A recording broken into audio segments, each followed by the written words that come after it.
This video is dedicated to question 5 on page 346 alone. It says, find the volume of a pyramid with height 15 centimeters and square base with sides of length 10. Okay, so square base pyramid, let's just try and make it look okay. Square base, square, square, square. And it's going to be brilliant. If I start there, say, I draw to each vertex. Okay, so we're looking up high and looking down on it, and there we go, we'll see something like a square base pyramid. So what do we got then? We know that each of the sides is 10 centimeters, so just have a 10 there. We'll have a 10 centimeter there as well, and the height is going to be, let's just drop a vertical perpendicular height straight down to the bottom like that. That's supposed to be right in the middle, but obviously the angle which I do is not brilliant, and there it is. And the height is 15 centimeters, so I've got a 15 centimeter line there, and I'm exactly on the floor at 90 degrees with, say, that line across there. So not drawn brilliantly, but there it is. There's the height. Now, formula.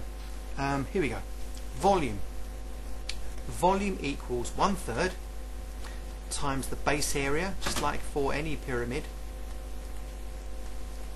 multiplied by the vertical height.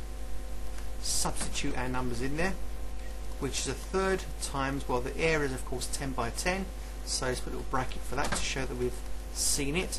The area is 10 by 10 as a base, and the height of 15, and that's going to give us exactly 500 centimeters cubed worth of volume. Very, very easy.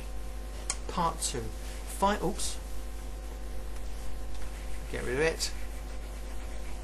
Part 2. I meant to just draw the pen up just to follow me as I read. Right. Find the volume of a cone with the base radius of that. Right. Let's draw a cone to see what we're chatting about. Cone looks a little bit like that, and the rest I'll draw freehand, I think. So cone has got a circular base, and because we can't see through the cone, let's draw a dotted arrangement there. What's the deal here? Right, I've got a radius of 3.5, so from there to there I've got 3.5, and I've got a height of 15. And let's just drop another perpendicular again from there to there. It looks more convincing this time, doesn't it? So there we go, perpendicular height, and that's 15 centimeters. No problem. Right, it says find the volume of a cone with base radius of 3.5, yeah, got it, and height of 15. Alright, so volume of a cone. 1/3 multiplied by pi r squared h, which is 1/3 multiplied by 3.14 times the radius squared, 3.5 squared multiplied by the height of 15.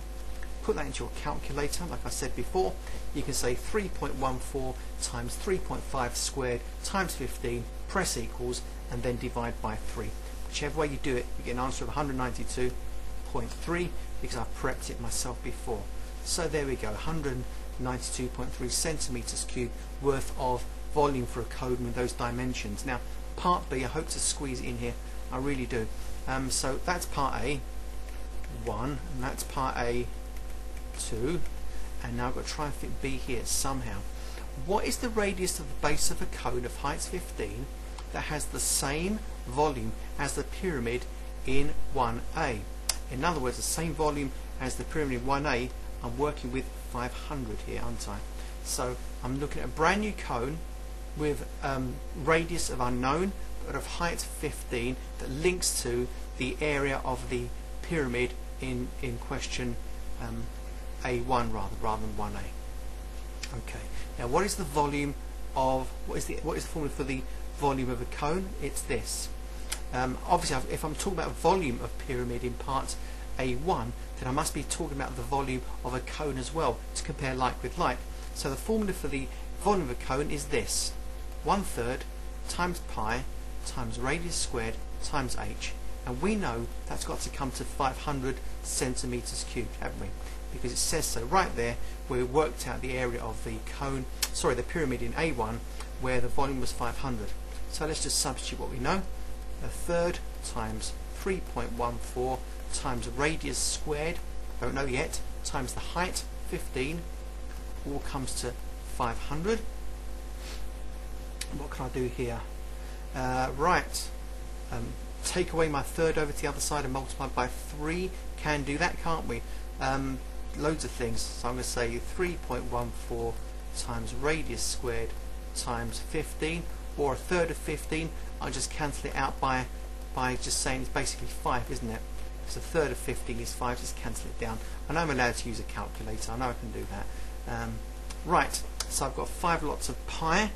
What I can do is take my 5 over and divide, so I've got basically 3.14 times radius squared equals my 500 divided by the 5, which is clearly 100, which is lovely, isn't it? Okay, a third of 15 is 5, I just cancelled down the fraction.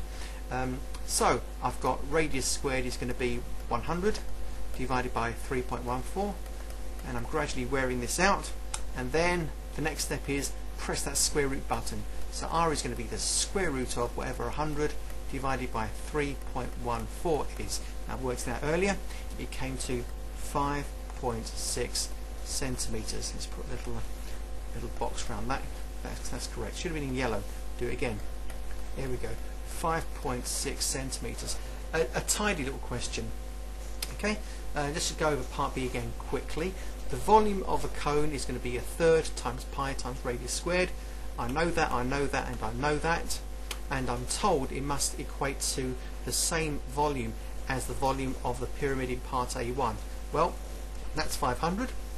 Therefore, a third pi r squared is 500. Substituting in for the 15 for the height, a third of 15 is 5. So I've got 3.14 times radius squared times 5 comes to 500. Dividing by 5 leaves me with pi times radius squared is 100. Dividing by pi and press the square root button afterwards gives me 5.6. Not challenging at all, but it's definitely worth its own video. And question 6 is definitely worth its own video as well. It's a little bit more complicated than question 5.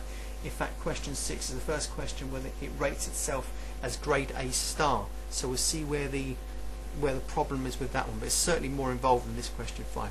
So enjoy question 5 and prepare your minds for question 6.